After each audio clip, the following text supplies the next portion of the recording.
I'm a firm believer for the cause of getting rid of the ocean. Go 200 feet down, there's no light.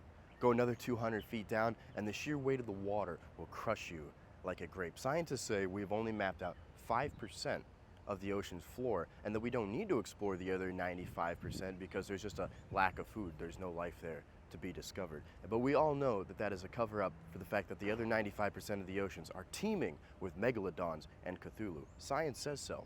So if you still have the urge to explore some inky blackness with seemingly no end, I might recommend to you space, the final frontier. There is, to date, no indication that space has any megalodons, maybe Cthulhu, but the word is still not in on that yet. Now, you might think on a civilian level that you have to go to Cape Canaveral or Houston, Texas in order to explore space, but what if I told you that you could actually dip your toe into the water here at K-State? We have some of our own little intrepid Captain Kirks here in the form of the K-State Rocketry Club. Brett Funk is the president of that club.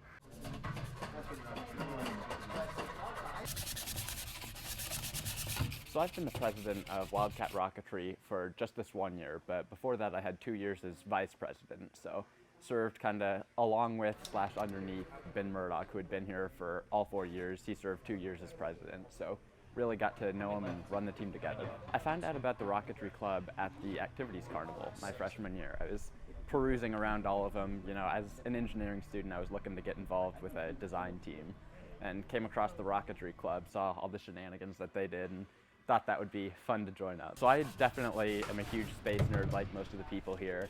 You know, I follow all of the rocket launches, watch the YouTube videos explaining it, keep up on the latest articles, all of that fun stuff. So doing this definitely helps with the understanding the actual engineering and science that goes behind it, and then just getting a new sense of appreciation for the work that it takes. I actually have applied and I'm waiting to hear back from some graduate schools about space systems engineering. So specifically looking at like the really payloads, satellites, that type of stuff that goes inside a rocket. Well, I learned about Wildcat Rocketry through Brett, actually, at one of the carnival events for clubs and stuff over at the Union.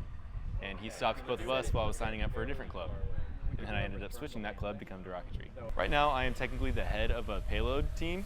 So we designed our drone to go inside of our rocket to then fly our golf ball to with the target in the competition. Aerospace would be probably my #1 field of choice.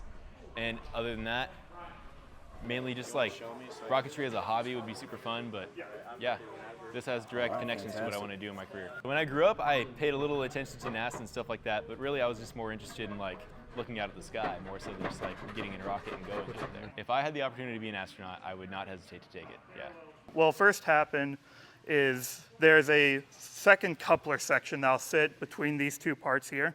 And at the apogee, so it's maximum altitude, it will take and ignite a charge that will be in this section here to push this off and remove some shear pins.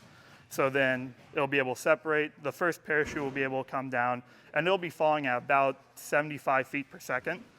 And then when it hits about 1,200 feet, it'll have another charge that separates this section from the coupler, and the much larger parachute will also come out, so it'll hit the ground at about 15 feet per second. I picked a fantastic day to go filming because as it turned out, they were blowing stuff up. This is what that looked like. 3, 2, 1. 3, 2, 1. And of course, I'm not exactly one to tease. You came here to watch the Rocketry episode so that you could see some rocketry. So enjoy this unedited clip of them testing a rocket for the Argonia Cup. And we're going in 5, 4, 3, 2, 1.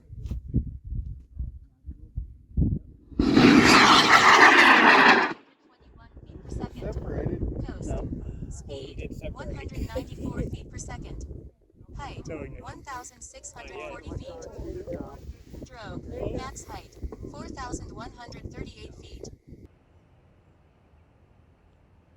Wildcat Rocketry meets here at the Carl R. Ice Engineering Building in Rathbone 1066 on Mondays at 6 p.m. You feel free to reach out to them by emailing any of their members or find more information about them on Org Central.